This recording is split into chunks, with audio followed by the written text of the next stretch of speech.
네, 12월 10일 장윤선의 취재 편의점 시작하겠습니다.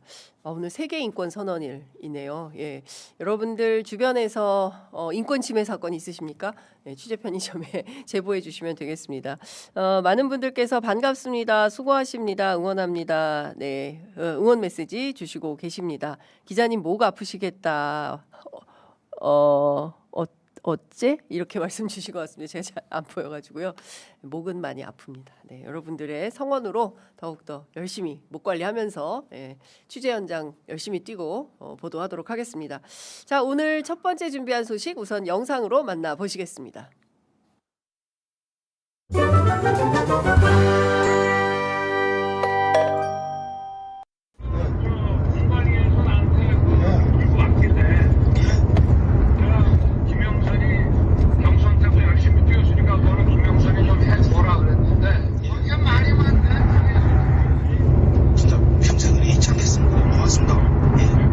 김태우는 이제 강서가 뭐 그동안 나와갖고 뭐 떨어진 사람들이 뭐 있다고 그래서 하여튼 박성중한테 김태우가 그래도 좀 경쟁력이 있으면은 좀 한번 좀 살펴봐라 이랬는데 그건 이제 시작할 때 한참 전에. 근데 김태우는 저 파이팅도 있고 거기 누가 나오냐 뭐 해서 얘기를 들어보니까 뭐 그냥 그래. 그래서 하여튼 좀 김태우를 좀 뛸 수 있게 하면은 내가 볼 때는 경쟁력이 있어서 구청장 자리를 찾아올 것 같은데.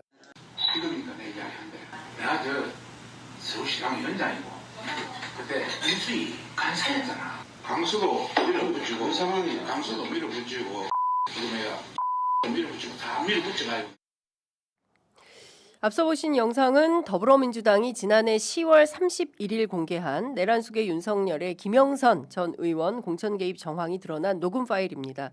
그거 좀 해줘라. 네, 그걸로 굉장히 유명한 녹음 파일이죠.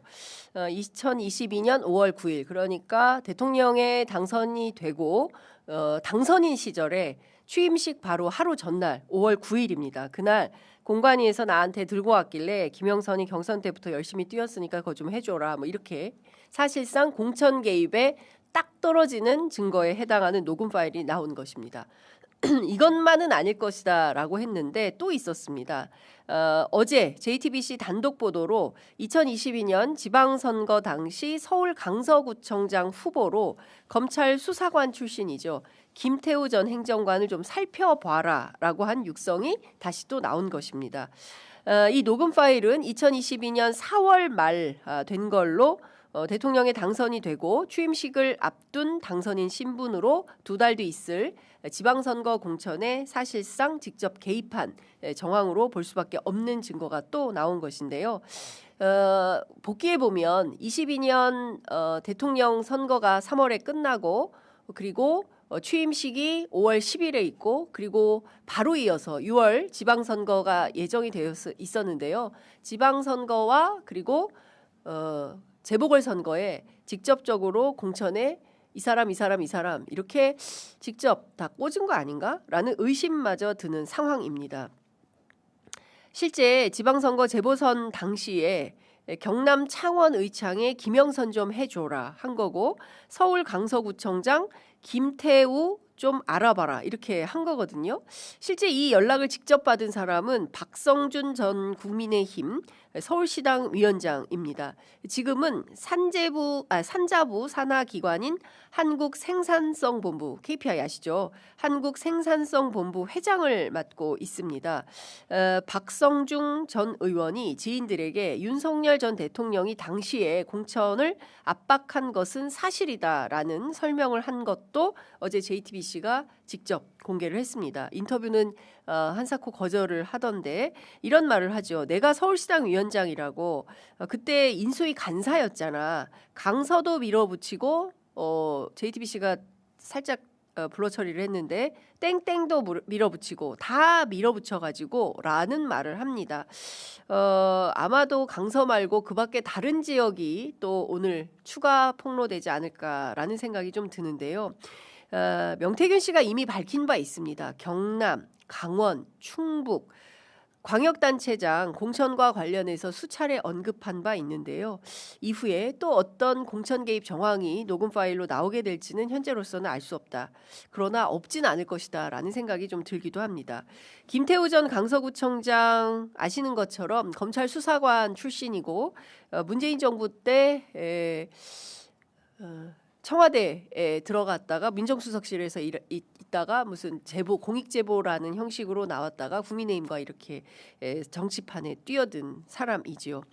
예를 들어서 이 부분에까지 공천 개입한 걸로 확대가 된다면 실제로 현직 대통령 당선인 신분으로 정당의 공천 사무에 개입한 걸로 보이고요. 이것은 공직선거법상 정치중립 의무를 위반한 것에 해당한다 이렇게 볼 수 있을 것 같습니다.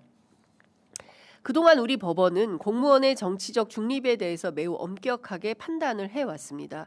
박근혜 전 대통령 공천 개입 사건에 대해서도 1심 법원이 이런 판단을 합니다. 선거는 국민 주권주의와 대의제 민주주의를 실현하는 것이 핵심이다. 선거가 공정하고 투명하게 이루어질 수 있도록 하는 가장 우선적인 책임은 헌법의 수호자이자 국정의 총책임자인 대통령에게 있다. 이렇게 적시한 바 있습니다.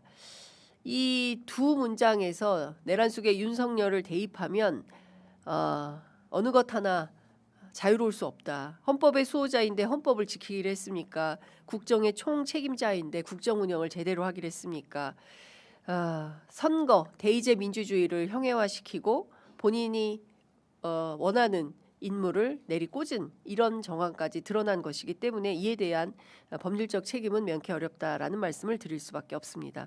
대통령으로서 헌법적 책무를 방기해 국민으로부터 부여받은 권한을 함부로 남용한 것, 그리고 우리 헌법의 기본 가치인 대의제 민주주의를 훼손하고 정당의 자율성을 무력화시키는 행위라는 점에 대해서 결코 죄질이 가볍지 않다라고 박근혜 전 대통령에 대해서 1심 법원이 판시한 바 있는데요. 그대로 내란 속의 윤석열에게도 적용될 내용이 아닌가 싶습니다. 자, 다음 준비한 소식 우선 영상으로 보시겠습니다.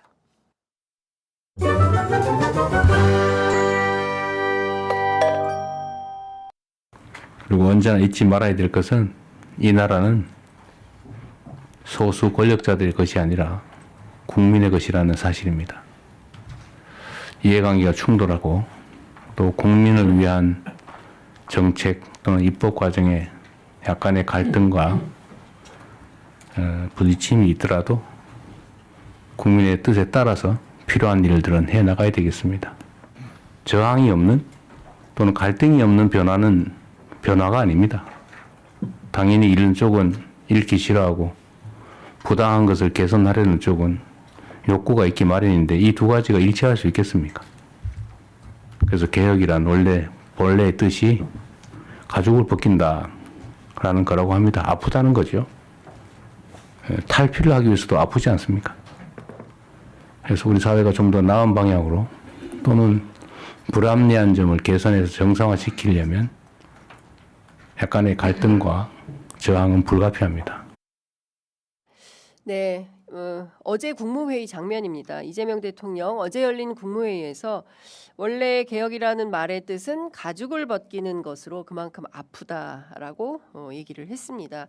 사회의 불합리한 점을 개선하고 정상화하는 과정에서 갈등과 저항 불가피하다. 너무 당연하죠.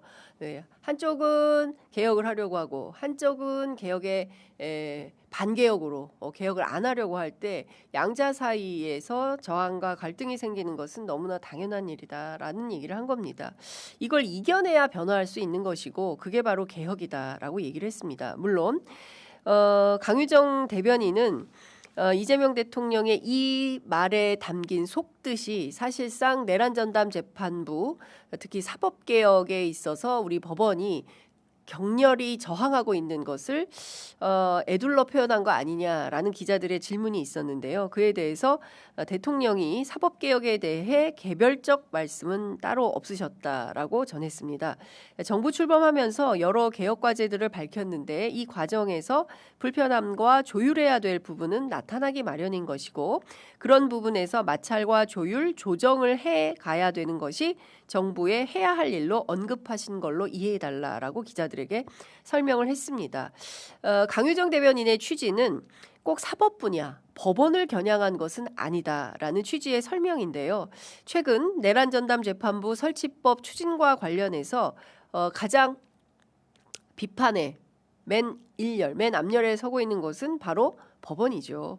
천대엽 법원행정처장 그리고 조희대 대법원장 이번 주 내내 공청회 열지 않습니까? 그리고 사법부가 조직적으로 반발하고 있는 것은 매일 아침 신문을 보는 모든 국민이 아는 일입니다. 사법부 독립 주장하고 법관 독립 주장하며 동시에 재판의 독립도 주장하지만 실제로 자신들의 기득권은 1도 내려놓지 않겠다라는 저항에 불과한 거다. 기득권 지키기에 골몰하고 있다. 이것은 어린아이들도 알 수밖에 없다라는 생각이 좀 듭니다. 이것을 대통령이 우회해서 사법부 행태를 비판한 것 아니냐라는 분석이 지배적이기도 합니다. 다만 대통령실의 여러 관계자들 제가 어제 취재해 보니까요. 전반적인 개혁 의제들이 대통령 당선되고 취임 후 6개월이 지났지만 생각보다 좀 지체되고 있는 거 아니냐. 전 분야가 고르게 지체되고 있다. 이런 판단을 하고 있다는 것입니다. 비단 사법 분야 딱 하나만 문제다라고 보기보다는 우리 사회 전 분야에 걸쳐서 개혁해야 되고 혁신해야 될 과제들이 상당히 많이 있는데 이것이 전반적으로 부진하다라는 판단을 대통령실 참모들, 비서진이 하고 있다라는 것이죠. 듣고 보니까 실제 그런 것 같습니다. 의료개혁만 하더라도 응급실 뺑뺑이 이런 문제 해소되었나?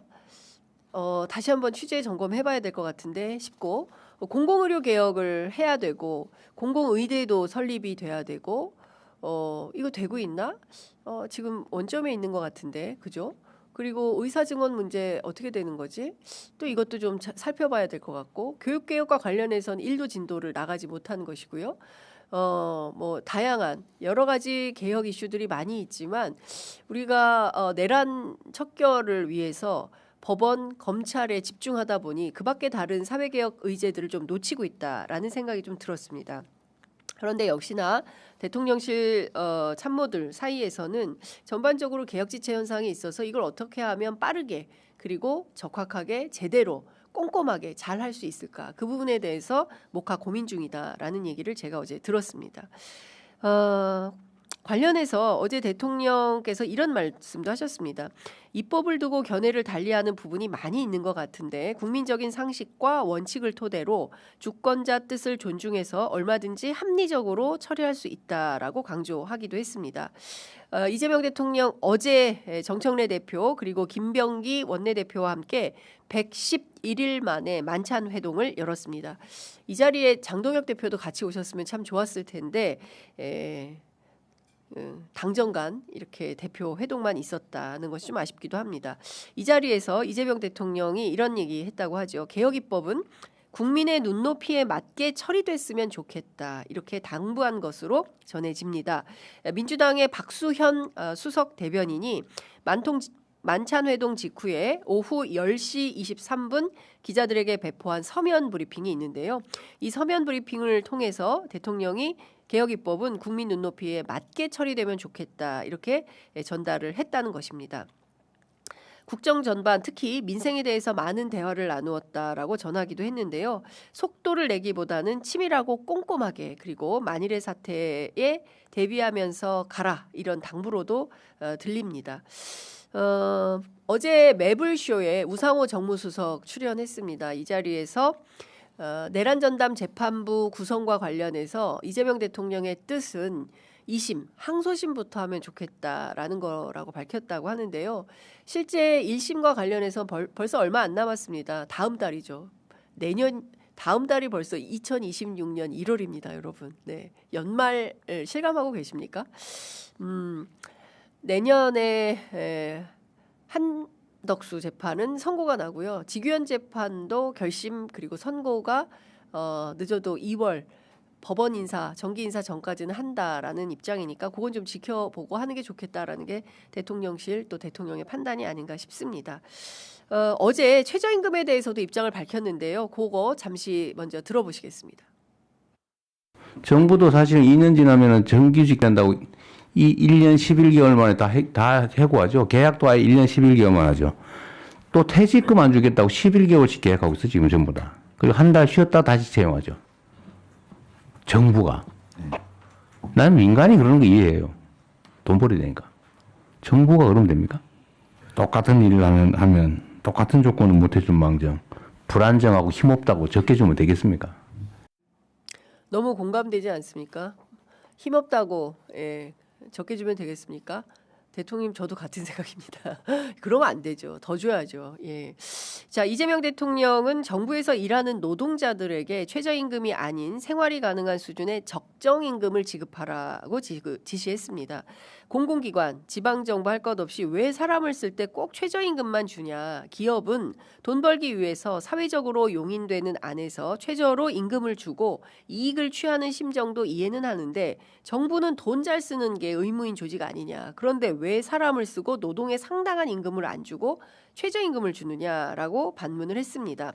구윤철 기획재정부 장관이 공무직이 다 다른데 힘 있는 부처는 높고 성평등부는 굉장히 낮다. 이렇게 현황을 보고 있습니다. 힘 있는 부처, 기재부, 그죠? 외교부 이런 데는 높죠. 그런데 성평등부, 노동부, 복지부 이런 데 아마 낮을 겁니다. 예. 그 공직자들이요. 제가 예전에 국회 출입할 때 보면 그 정기 국회 때 그 국회 식당을 이용해서 공무원들이 밥 먹지 않습니까? 힘센데 외교부, 국방부, 예산 많은 부처죠. 기재부 이런 데는 의원 식당에서 비싼 밥을 먹어요. 근데 노동부, 그다음에 복지부, 그때는 이제 여가부죠. 지금은 성평등부고 이런 데 공직자들은 저희들하고 같이 2,500원이었던 것 같아요. 2,500원인가? 2,800원인가? 예. 그 식당에서 식사하십니다. 요것만 보더라도 우리가 예산 가지고 힘 있는 부처와 그렇지 않은 부처 그리고 그 조직에서 일하는 노동자들의 수준도 똑같이 차이가 있다라는 것을 구윤철 기재부 장관이 고백을 해버리셨습니다. 그러자 대통령이 공무직, 비정규직, 일용직은 예외 없이 최저임금을 주는데 노동부는 적정임금을 주는지 다 조사해라 이렇게 지시를 했습니다. 정부가 임시직 노동자들에게 퇴직금 지급 안 하려고 11개월만 채용하는 경우가 있다. 정부가 그러면 안 된다. 정상적으로 일할 자리는 정상적으로 일하게 정규직으로 뽑으라. 물론 본인이 원치 않으면 안 할 수도 있지만 본인이 원할 때는 정규직으로 뽑아라 이렇게 지시를 했습니다. 노동부부터 잘 챙겨서 다른 부처도 혹시 있는지 살펴보고 시정명령하라고 당부했습니다. 이 자리에서 정동영 통일부 장관이 정부 청사에 일하는 노동자, 청소 노동자들 임금이 10년째 그대로다 이렇게 입장을 밝혔습니다. 그랬더니 대통령이 바로 그런 점을 지적한 거다라고 하면서 직격을 하는데요. 뭐라 그러느냐? 통일부도 적정임금이 지급되고 있는지 한번 살펴보세요. 아마 통일부도 최저임금 주고 있을 겁니다. 이렇게 밝혔습니다. 샅샅이 아래로부터의 개혁을 주문하고 있다라는 생각이 좀 들었습니다. 정부가 이렇게 바뀌기 시작하면 기업도 바뀌게 됩니다. 왜냐하면 영향을 받거든요. 아마 대통령은 이 점을 멀리 내다보고 정부부터 적극적으로 노동구조를 개편해라라는 입장을 밝힌 게 아닌가 싶습니다. 촛불혁명, 빛의혁명, 우리는 21세기 들어서 2번의 시민혁명을 했습니다. 온 국민이 그야말로 얼음바닥에 앉아서 민주주의를 외치고 정권교체를 했습니다. 그러나 그에 결맞는 내 삶의 변화를 체감하고 계십니까? 정권은 바뀌었는데 내 삶은 뭐가 바뀌었죠? 일상으로 돌아가면 우리 모두는 을이 된다. 매우 슬프지만 이게 현실이라는 사회학자 엄기호의 진단처럼 광장에서 열심히 노력했는데 시민혁명으로 정권을 우리가 바꿨는데 내 손으로 정권을 바꿨는데 허탈하다. 현장에선 바뀐 게 하나도 없네. 난 여전히 회사에서 을이구나. 이런 건 좀 이제 끝내야 되지 않을까 싶습니다. 내 삶을 바꾸는 변화. 그것이 바로 국민주권정부의 출발이어야 한다고 생각합니다. 자, 다음 준비한 소식 우선 영상으로 만나보시겠습니다.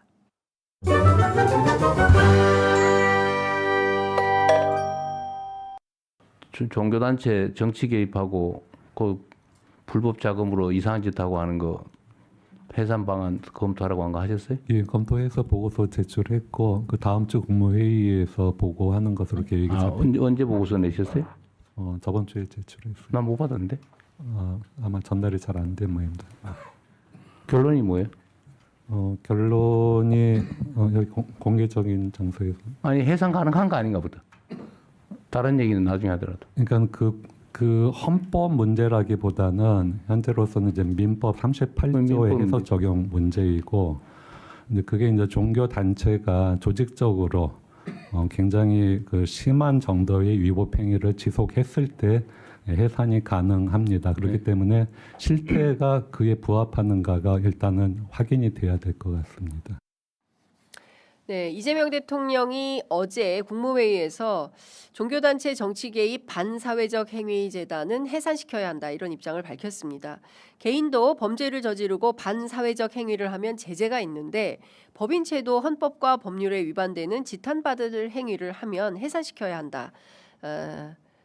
사실상 통일교를 직격했다. 저는 이제 이렇게 생각하는데, 물론 강유정 대변인은 어제 오후에 열린 기자 브리핑에서 특정 종교 단체를 지목한 것은 아니다라고 입장을 설명했습니다. 어제 국무회의 석상에서 이재명 대통령이 조원철 법제처장을 향해서 정치 개입하고 불법 자금으로 이상한 짓을 하는 종교단체 해산 방안을 검토하라고 지시를 했었는데 이거 해봤습니까? 라고 물었고요. 조 처장은 헌법 문제라기보다는 민법 38조의 적용 문제로 종교단체가 조직적으로 굉장히 심한 정도의 위법 행위를 지속했을 때 해산이 가능하다 이렇게 답했습니다. 위반 실태가 그에 부합하는지 확인을 좀 해야 될 것 같다라고도 설명을 했는데요. 민법 제38조를 살펴보면 법인이 목적 이외의 사업을 하거나 설립 허가 조건을 위반할 때 또는 기타 공익을 해하는 행위를 할 때 주무관청이 법인 허가를 취소할 수 있다라고 규정되어 있습니다. 실제 통일교가 헌법에 규정된 정교 분리 원칙에 어긋나게 국민의힘 권성동 의원에게 불법 정치 자금을 전달한 걸로 확인이 돼서 지금 현재 권성동 의원 구속 재판 중이고 윤영호 통일교 세계본부장 역시 구속돼 재판받고 있습니다. 심지어 최근에는 민주당 소속의 전재수 해수부 장관에 대한 의혹마저 제기된 상황이라서 경우에 따라 이 사건은 일파만파 커질 수도 있겠다라는 판단도 듭니다. 다만 전재수 장관은 미국 출장길 페이스북에 글을 올려서 저를 향해 제기된 금품 수수 의혹은 모두 허위고 단 하나도 사실이 아니다라고 밝히고 근거 없는 진술을 사실처럼 꾸며서 유포하는 행위는 명백한 허위 조작이다라고 밝히고 제 명예와 공직의 신뢰를 정면으로 훼손하는 중대한 범죄적 행위라고도 직격했습니다. 허위 보도, 악의적 왜곡에 대해서는 어떠한 예외도 없이 모든 법적 수단을 통해 끝까지 책임을 묻겠다라고 밝혔습니다. 주말 사이에 귀국할 걸로 전해지고 있습니다. 아마도 인천공항이 전재수 장관 귀국길에 북새통을 이루게 되지 않을까 싶습니다. 관련해서 오늘 중앙일보 일면 톱 기사 제목이요. 이재명 대통령 통일교와의 전쟁 이렇게 뽑았습니다. 특정 종교와 전쟁 선포를 했다. 이렇게 보수 언론들은 해석하고 보도를 하고 있는데요. 특정 종교를 직격했다기보다 앞서 말씀드린 대로 정치 개입하고 불법 자금으로 이상한 짓을 하는 종교단체 해산은 일본이 먼저 했습니다. 아베 정권, 아베 내각 가운데 통일교로부터 불법 정치자금 수수한 관련자들이 너무 많이 쏟아져서 결국 일본이 선택한 것은 통일교 관련 재단을 해산하는 것이었죠. 해산된 통일교 관련된 여러 자금들이 국내로 흘러 들어왔다. 예, 그 규모가 어마어마하다라는 것은 여러 기자들의 취재로 전해지고 알려지고 있습니다. 관련해서 지금 한학자 총재가 구속되어 재판받고 있는 거 아니겠습니까? 관련된 내용이 어떻게 더 추가로 폭로될지 저희가 좀 지켜보도록 하겠습니다. 다음 준비한 소식 영상으로 만나보시겠습니다.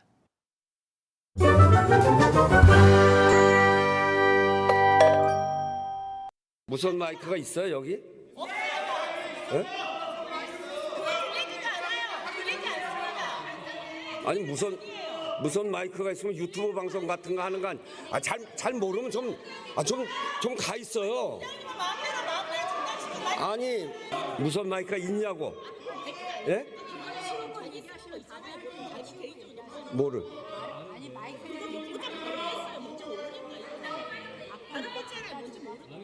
아니 무선 마이크를 국회에다가 본회의장에다 갖다 놓고 하는 데가 세상에 그런 법이 어디 있습니까? 무선 마이크부터 치우세요. 무선 마이크부터 치우세요. 네, 정기국회 마지막 날이었습니다. 그리고 오늘부터 다시 임시회가 시작이 됩니다. 정기국회 마지막 날 국민의힘 나경원 의원이 무선 마이크 착용을 해서 막판 본회의장을 아수라장으로 만들어 버렸습니다. 필리버스터의 1번 타자였는데요. 1번이자 마지막 타자가 바로 나경원 의원이었습니다. 어제 굉장히 소란스러웠고요. 본회의장에서는 고성, 낫바루, 우미에 난리도 아니었습니다. 관련된 소식 전해드리도록 하지요. 국민의힘은 어제 열린 본회의에서 필리버스터법 개정안, 국회법 개정안입니다. 이런 등등에 반대하면서 필리버스터에 돌입을 했는데요. 이 가운데 나경원 의원이 가맹사업거래의 공정화에 관한 법률 일부 개정안을 두고 필리버스터를 신청한 가운데 첫 번째 발언에 나섰는데 요 얘기는 하나도 안 한 겁니다. 예. 그리고 요때 방송용 무선 마이크를 착용한 다음에 연단에 선 것이 발각되기도 했습니다. 나경원 의원은 이 자리에서 우원식 국회의장과 실랑이를 하면서 본인이 갖다 놓은 건 아니다. 내가 갖다 놓은 건 아니잖아요. 계속 이렇게 발언을 하면서 계속 발언할 수 있도록 요청을 했죠. 오 의장 이렇게 말합니다. 세상에 국회 본회의장에 무선 마이크를 착용하고 들어와서 연설하는 게 말이 되냐. 의제 밖의 주장을 하는 것은 있을 수가 없는 일이다라고 제지를 했습니다. 실제 필리버스터로 지정된 가맹사업거래 공정화 법률에 대한 것이 아니라 패스트트랙 제도에 대해서 언급하고 있는 것이었죠. 따라서 국회법 102조를 준용해서 마이크를 강제 종료시켰습니다. 우원식 의장 이날 자리에서 나경원 의원을 향해서 최소한 사회권자인 국회의장에 대한 인사조차 망각한 점도 지적을 했습니다. 인사 안 하십니까? 라고 물었지만 나경원 의원이 좀 이따 말하겠습니다. 라고만 답하고 말았습니다. 우원식 의장은 인사 안 하는 건 자유인데 인사 안 하고 올라오는 사람의 인격에 관한 문제다라고 지적했습니다. 유사한 일은 지난 11월 13일에도 발생한 바 있습니다. 국민의힘 곽규택 의원도 대장동 민간업자 오인방에 대한 검찰의 항소 포기 결정에 대한 찬반 토론을 위해서 연단에 섰을 때 국회 권위를 살리겠다는 우원식 국회의장에 대해서 도무지 인사할 수 없다 이러면서 인사하지 않았습니다. 이때도 우원식 의장은 국회의장에게 인사하는 것은 법적 의무 아니다. 안 해도 괜찮다. 그러나 그건 그 사람의 인격이다라고 직격한 바 있지요. 무시하는 거죠. 네, 우원식 국회의장 인정 못합니다. 우리는 우원식 국회의장을 의장으로 존중할 수가 없어요. 라는 차원에서 인사도 안 하고 들어서자마자 막무가내로 의제와 상관없는 주장을 늘어놓기 시작하는 것입니다. 여러분들은 어떻게 생각하십니까? 괜찮습니까? 저는 그동안 보수주의자들이 하도 품격을 강조해서 보수 정치인들은 상당히 품격을 갖추고 있는 사람들이다. 막무가내는 아니다. 상식에 맞게 한다라고 믿었는데 국민의힘 최근 아니죠. 내란이 있기 전부터 윤석열 정권 내내 보여준 행태를 보면 이 사람들은 품격 상실이다. 라는 생각이 좀 들었습니다. 국회는 아시는 것처럼 민의의 전당이고요. 대의제 민주주의 제도인 우리나라에서는 법치에 따라서 국민 다수를 대표해서 의원들이 국회를 운영하고 있는 것입니다. 반드시 국민의 뜻에 따라서 입법 행위가 이루어져야 하고 혼자만의 뜻으로 독단적인 행동을 해서는 안 되는 곳이기도 합니다. 국민의힘 의원들이 뭔가 국회 본회의장에서 벌이는 망동은 무언가 거대한 착각 속에서 이루어지는 것이 아닌가 싶습니다. 막무가내로 발언을 할 수 있도록 요구받고 있는 것은 아니다. 그것은 무질서 그 자체다. 이렇게 생각이 좀 듭니다. 모든 것을 다 망쳐버릴 테다. 네, 판이 뒤집어질 때까지 모든 법과 제도를 다 망쳐버릴 테다. 이런 결심을 한 것입니까? 그러지 않고서야 어떻게 이렇게 판판이 소란 행위를 빚어내는지 도무지 납득할 수가 없습니다. 보수 정치인들답게 품격으로 다시 돌아오시기 바랍니다. 오늘 준비한 뉴스 퀵배송 여기까지 하겠습니다.